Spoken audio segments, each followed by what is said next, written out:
So what is the relationship between some of the spiritual practices you named, like Lectio Divino, and then how we and young people move their bodies through the world? What's that relationship?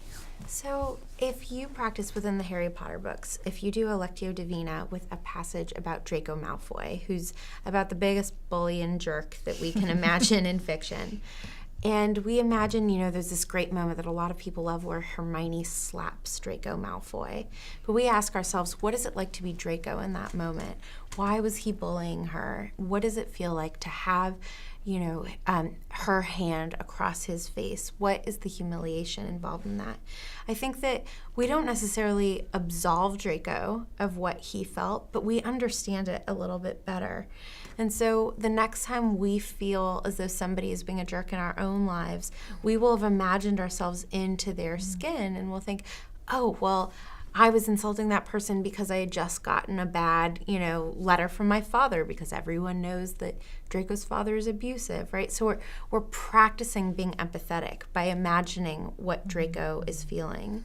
And the other thing is that we're acknowledging that when we're in Draco's skin, we are able to acknowledge the parts within us that are sort of bullies, that get mad about things, and address it directly and practice having a better response. So what if Draco, rather than getting mad at Hermione, saw the slap as a wake-up call? It was like, oh my gosh, if this girl who loves justice so much is moved to slap me, what does that say about me? And we can imagine how different Draco would be if he used that as a call rather than something to infuriate him.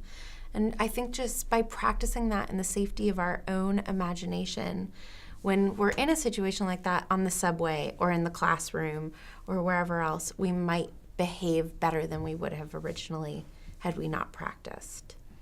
One of my favorite writers, Virginia Woolf, wrote in her diary right at the end of World War I that the ability to kill somebody must be predicated on a lack of imagination. That when we can imagine our way into somebody else's life, when we can imagine all the possibilities that are furled up inside of them but have not had a chance yet to, come into existence in the world, then it's harder to kill them.